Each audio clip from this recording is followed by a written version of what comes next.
Right, hello my little friends, and I hope you're well, and welcome to Programming with Object Lecture 3. And hopefully last week you managed to do the lab successfully well. Set Microsoft Visual Studio 2019 up at home and do the little sort of exercise. So today we're going to be looking at variables, types, maths, and input. And essentially, where are we? Right, we had a sort of initial familiarity with Visual Studio 2019. We didn't do that in the lab, but hopefully you should have done that at home by now, or should be well into the process. And hopefully you've also run the small sort of test program. You've managed to access all of the notes from Aula and installed and tested Visual Studio on your home PC or Mac or whatever. You're actually able to run that test program and see it compile, execute, and actually display something to the screen. So hopefully everyone's aware of how to do that already. I couldn't really make the instructions any simpler. So as always, if you're having any difficulty, let me know and I'll try and get back to you as soon as I can.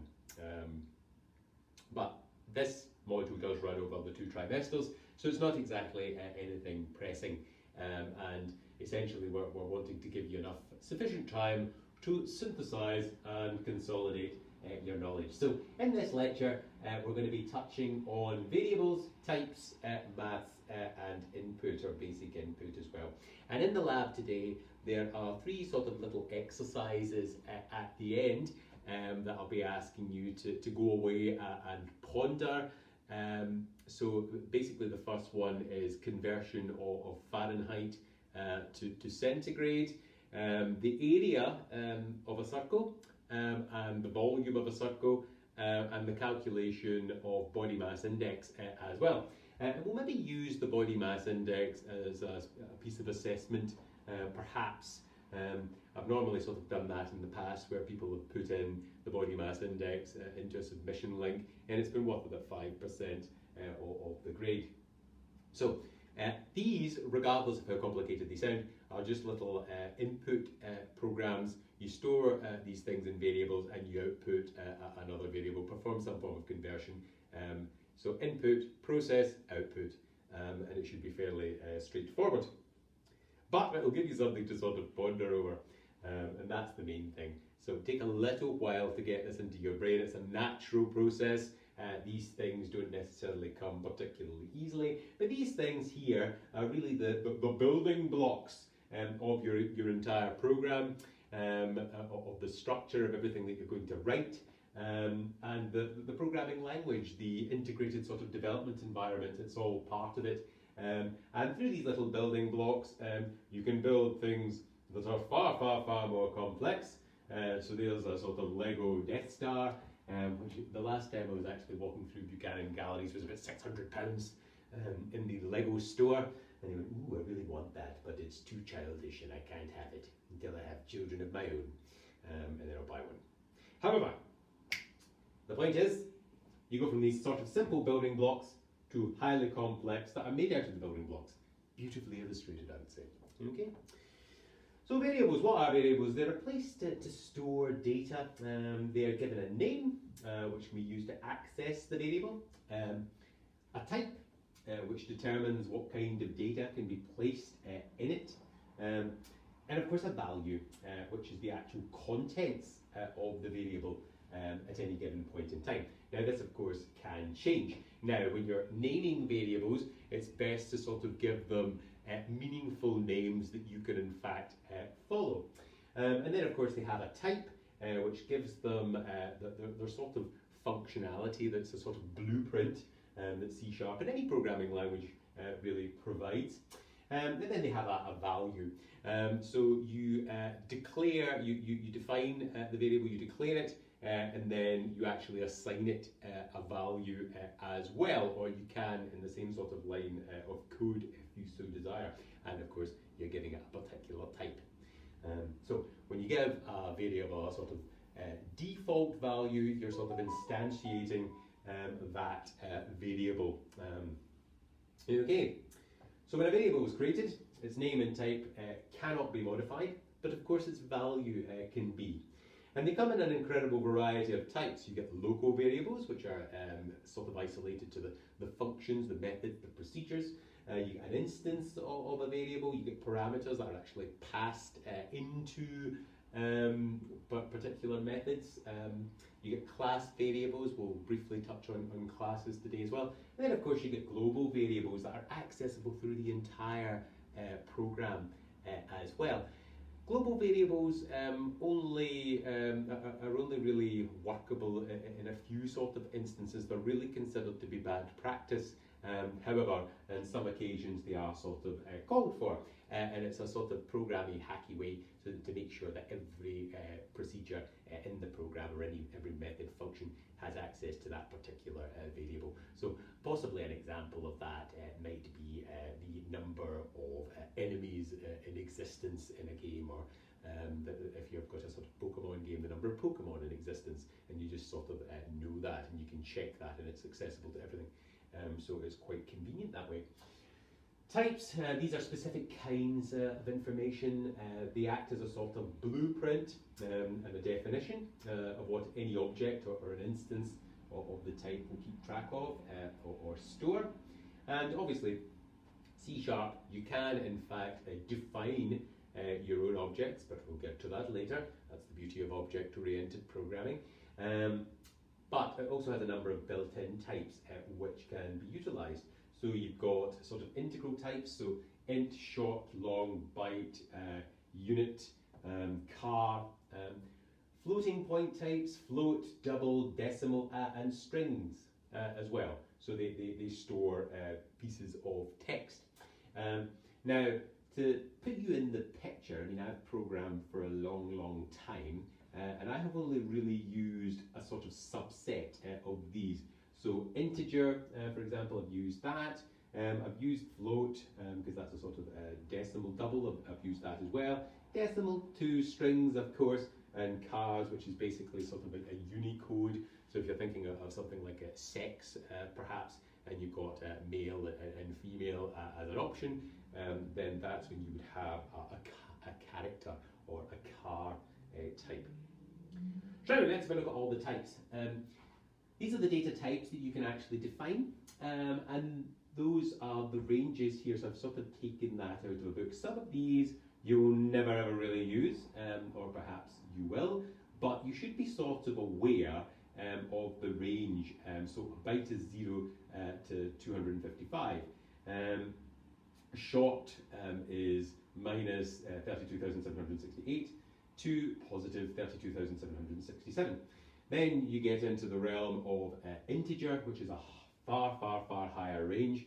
I was talking last week about randomly generating an integer in the full range of ints. So when you get things like a random object in C# that randomly generates a number sort of object, or randomly generates some form of number in the full range of these particular types, then it's good to know what these ranges are.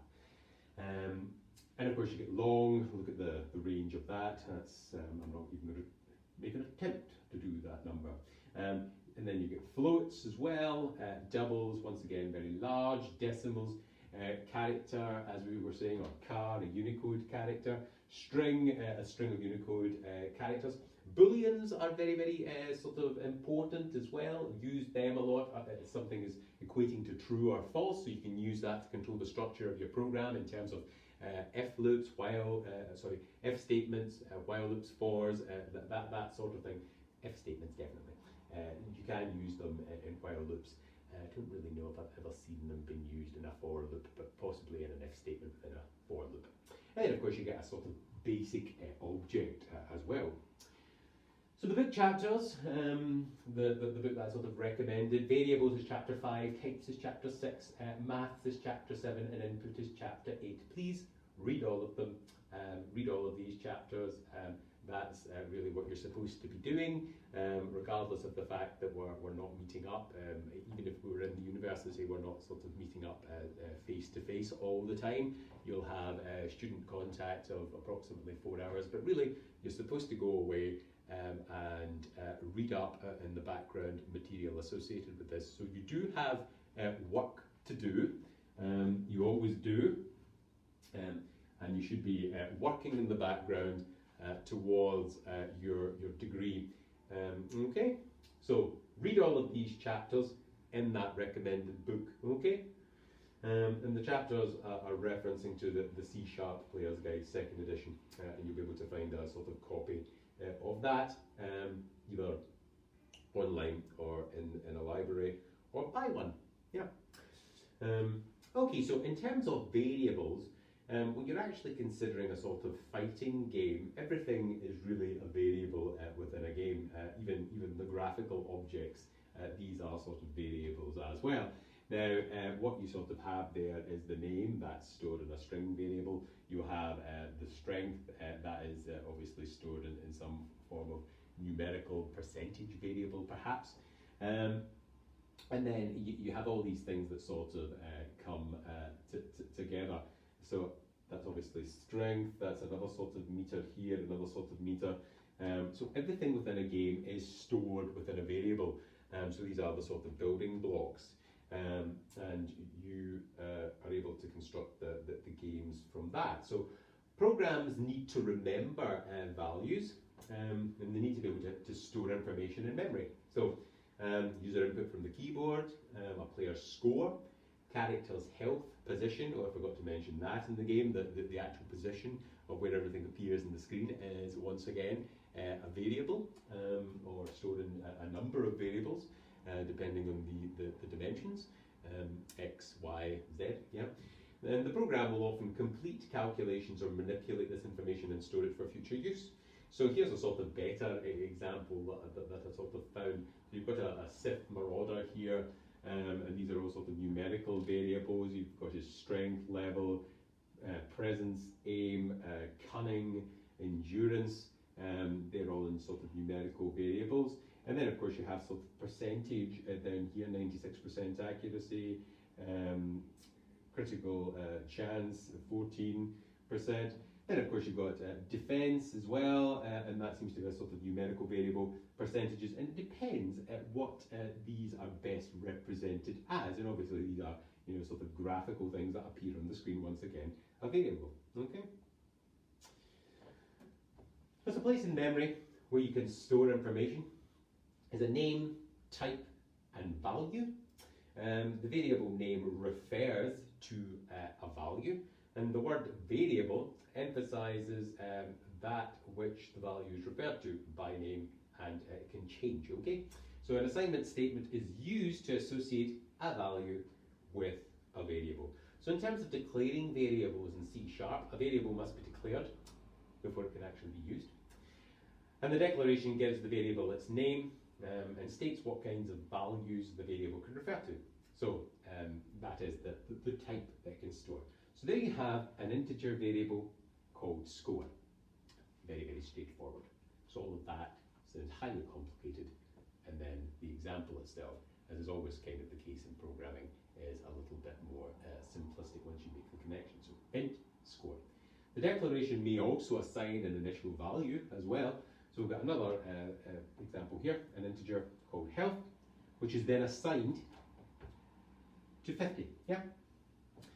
So the name health now refers to the value 50, and we typically just say the value of health is in fact 50, yeah? So here we have score is assigned the value of 50, and health is assigned the value of 40. So an assignment statement is the statement that stores a value in a variable, okay? This is the user assignment operator. Now there are two equal signs which actually mean is equal to, and that is different. You're actually assigning something here, and that's a sort of rookie mistake that everyone sort of makes. They think that just means equals. It isn't, it's a user assignment operator, so try and get that clear in your head. It's not the same as equals. If you're actually saying that something is equal, in an if statement, then it would be these. 2 equals, okay? And if you accidentally inadvertently use the assignment operator, you'll alter the variable, I believe. And once declared, the variable name can be used to retrieve the value of that particular variable. So health, here's an example, health equals health plus 10. So that's going to give you, and then of course the semicolon, which is the statement terminator. So that of course is going to give you the value of 50. So where the declarations go, here's a sort of main procedure. So we have int score equals 0, so that's an initial sort of declaration and assignment, yes? And then you can in fact assign score equal to 42. And then if you actually output that to the screen, you'll get 42. So this is declaring and initializing the variable to 0. So this is a local variable, obviously, because it's within the method and function. You can then use the variable name to change and reassign that particular value. And you can then display the value of the variable by using the variable name as a reference. So as you can see here, you're doing the console.writeLine. That's just simply outputting something to the screen, the output stream, and then you're passing this score in there as a parameter, and that should give you 42 appearing on the screen.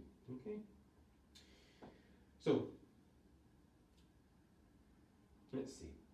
Declaring a variable sets aside memory at a named location to store that value. So if we have the integer score equals 10, so we have 10 here, okay? So this is another way to sort of think about it. The size of an integer value, yeah?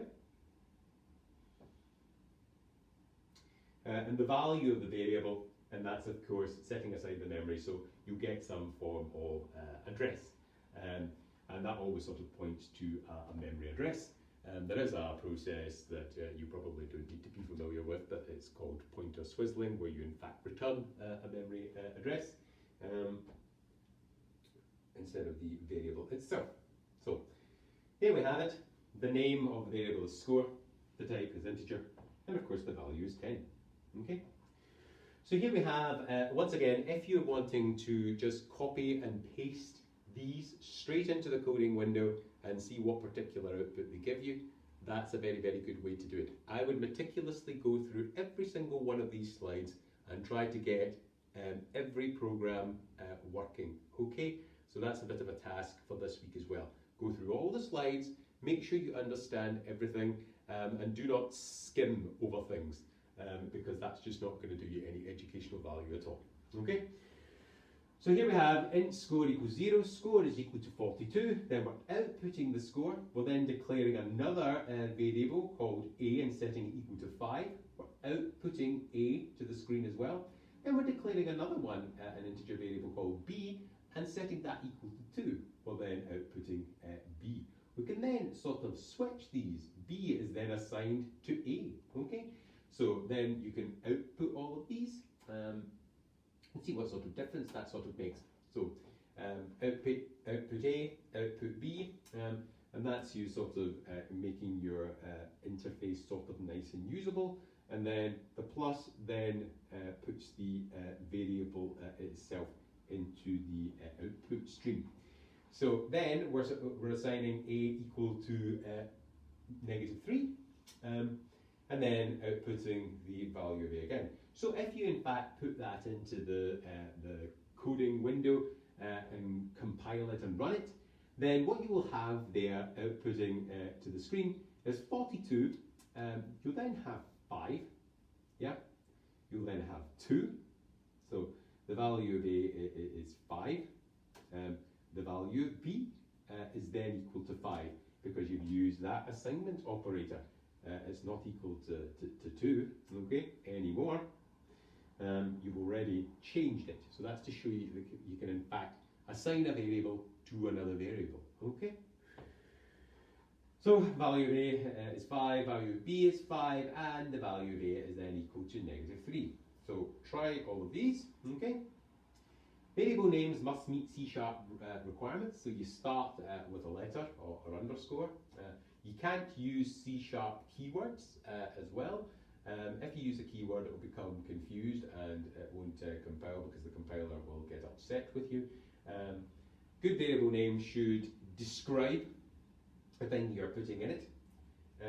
Should be a particular case without abbreviations. So here we have a particular form. So you've got player score, not A or whatever that means. So I generally sort of put everything in uppercase letters. So if I were doing that, I'd say player score, or sorry, I beg your pardon, it would be the P would be uppercase, then there would be lowercase, and then every time I start a new sort of word, I use an uppercase letter to differentiate that, and that's the way I do it. That's the way I've always sort of done it. So, you can follow traditions or local practice. The point is, try to be a bit consistent.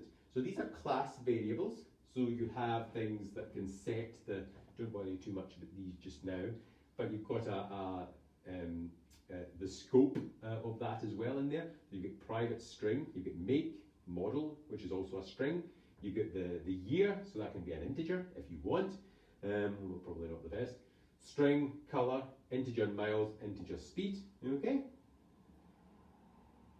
So then you've got other things like engine, string size, int horsepower, double fuel consumption rate. Okay. So that's why these things have to always mean something. Otherwise, you'll have so many variables in your program, all with different letters assigned to them, and you don't necessarily know what they are. Here's another example: dinosaur, class dinosaurs, dinosaur name, dinosaur type, dinosaur height in meters, dinosaur height in inches. Yes, and these are all particular types as well. So that's to show you my sort of naming convention that I sort of use. So variables in a nutshell, they're a box to store information. It's a type, a name, and a value. You declare variables stating type and name. You assign values to the variable with the assignment operator, and you retrieve the value by simply sort of spitting it out to the screen. So every variable has a type. In C#, several types are defined for you. So these are primitive or built-in types. And the language knows how to deal with these and math types as well. So different types used for different kinds of purposes. And then, of course, you can build your own types, which we'll see sort of later. So the int type, here's integer score again, equals 34. Uses for, that should be bytes, 32 bits to store integer values, and that's a huge sort of range. And examples are integer age, integer number of characters, integer horsepower. You get float, double, and decimal as well. So once again, you can fire this straight into the coding window. You get float distance. You have a sort of F at the end here to actually denote that that's a float. You have a double, which is pi, for example. So 3.14159265. Ooh, that's a big long decimal. Pi, of course, is a never-ending decimal. Monetary value. You can declare that as a decimal and have m at the end. And then you can try to output all of these. Now, some of these you will never really need to sort of use, but it's nice to actually know them. So if you fire that into the coding window, you should get this firing back at you. Okay. So, float, double, decimal. Okay. Range, 4 bytes, 8 bytes, 18 bytes, and digits of precision. So they have. What I mean by that is it will fire, if you output it to the screen, it will only give you so many digits in terms of precision. So the bool type, for the moments of truth, bool, you're going to play again, equal to true, play again equal to false. Boolean literals are either true or false, so they can be set to equal true or false, okay? So here we have an example here. You're setting a Boolean, is the Boolean type, and the variable is called play again. You're setting that equal to true, right there, and it's in blue, or at least it should be.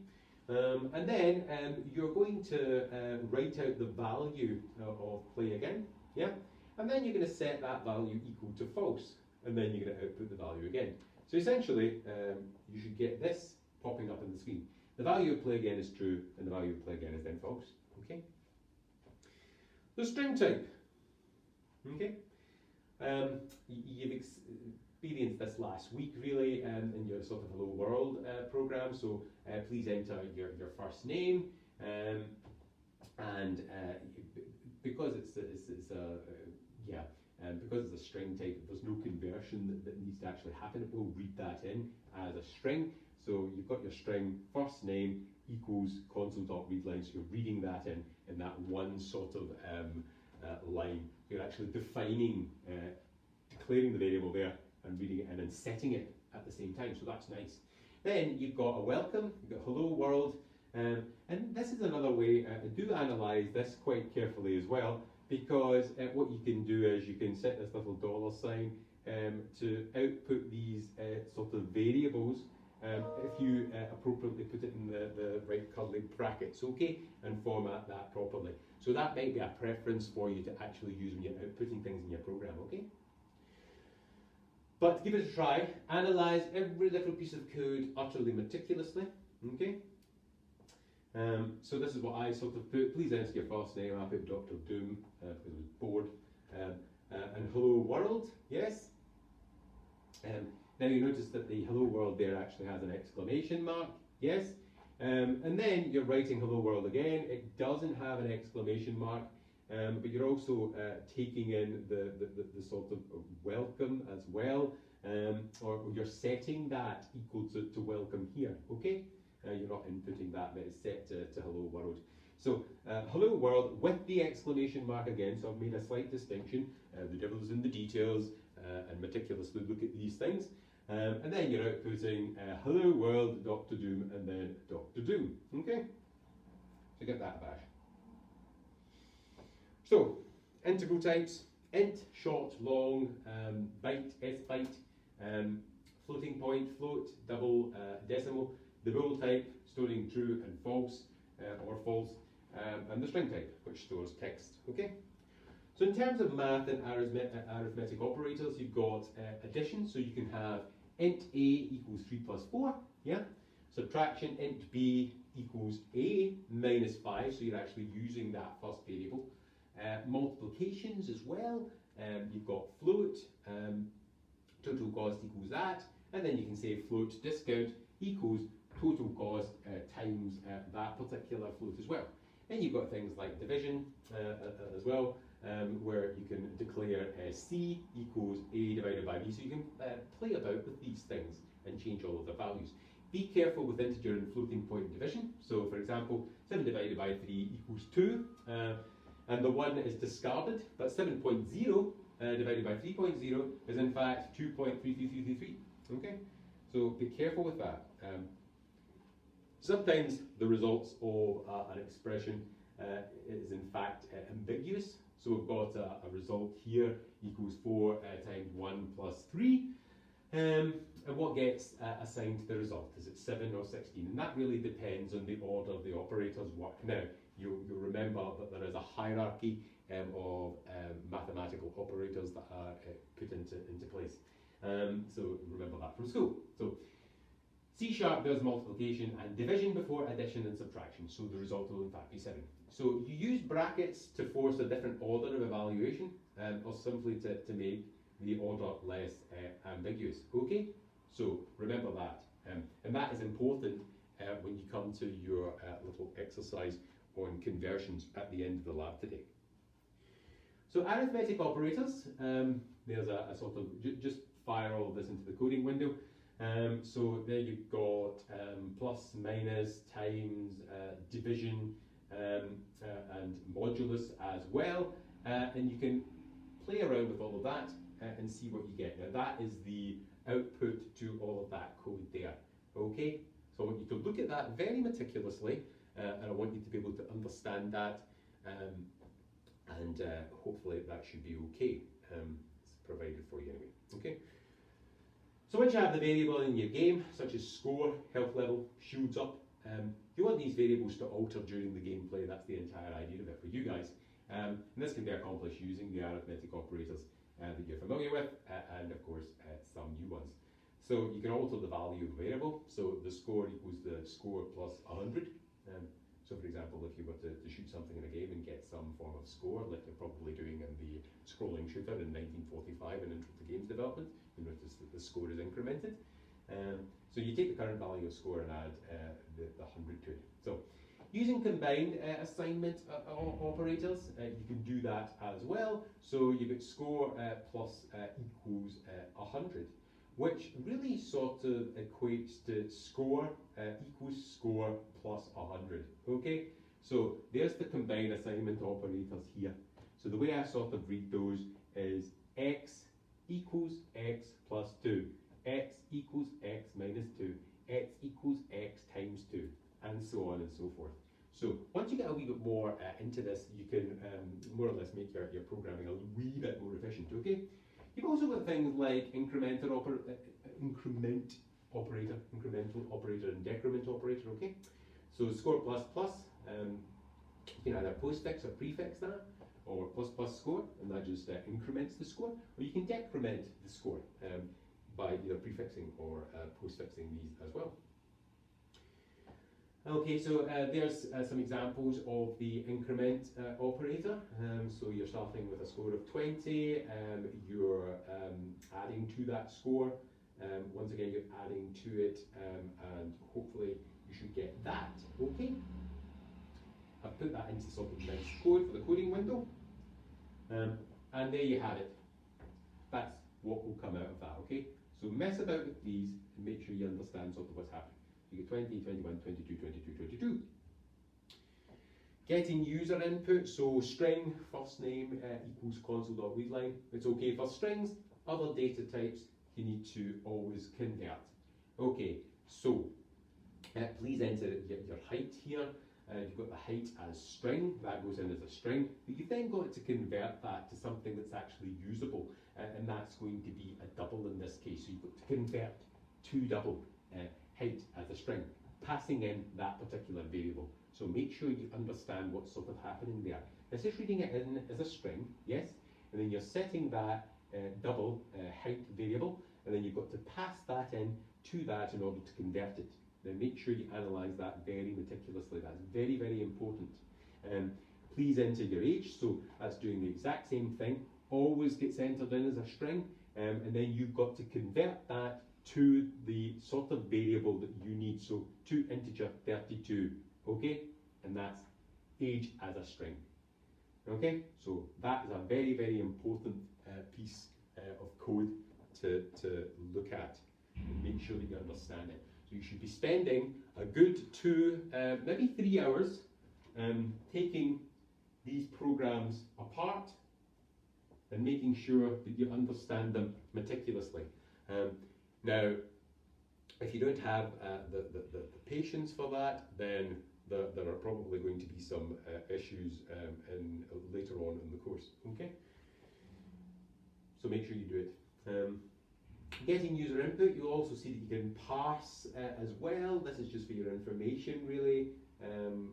Okay, you get different types and casting as well.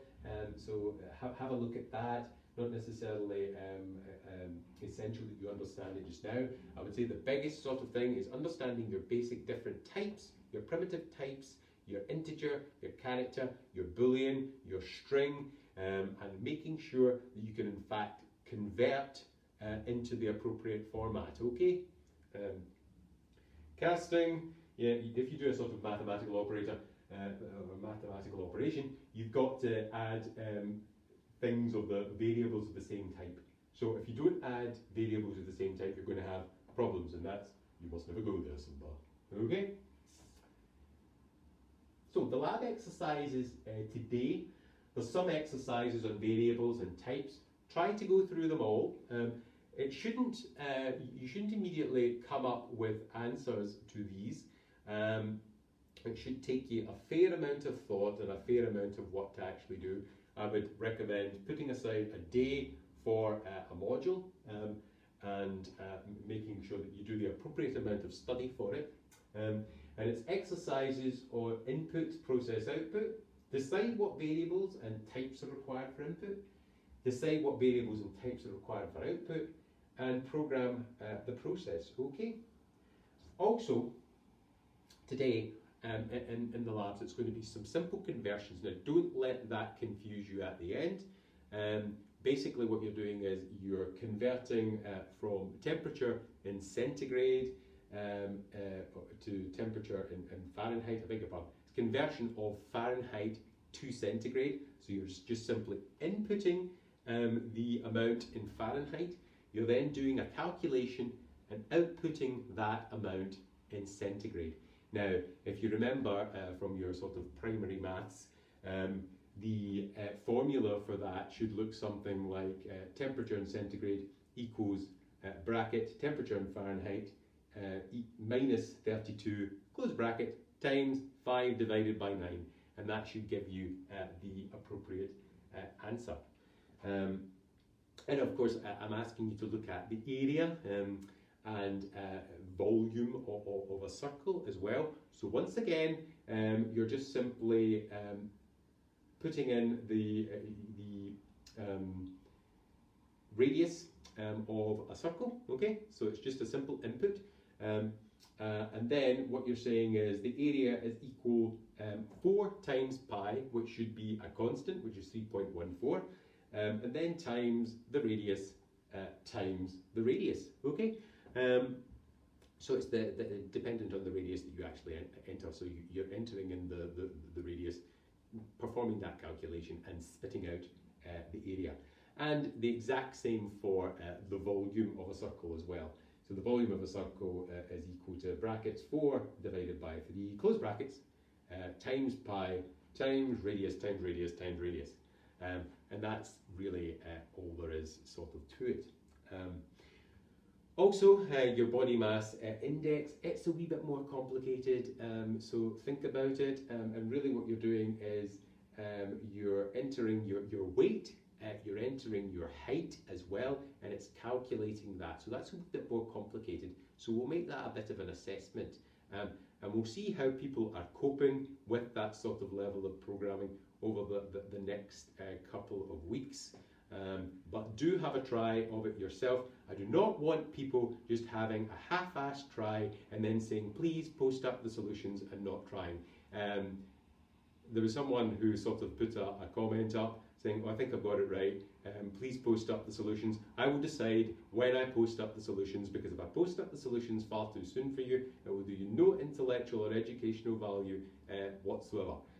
So you've got to sort of suffer a little bit, unfortunately, in order to get the answers will come in the fullness of time, but it's ever so gratifying if you manage to get to that completed exercise by yourself and realise that this isn't going to be a problem. You need to sort of get into the mindset of thinking, okay, I've got a number of problems here, but it's not the end of the world. I can cope with them. I just break them down, take a breath, and analyse the situation without thinking that some magical genie is going to come along and always give you the solutions, because it's not going to necessarily happen in the workplace. In fact, it never does.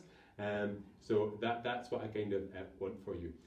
So in the next 2 weeks, try to sort of do these. If people are really having problems, then I'm happy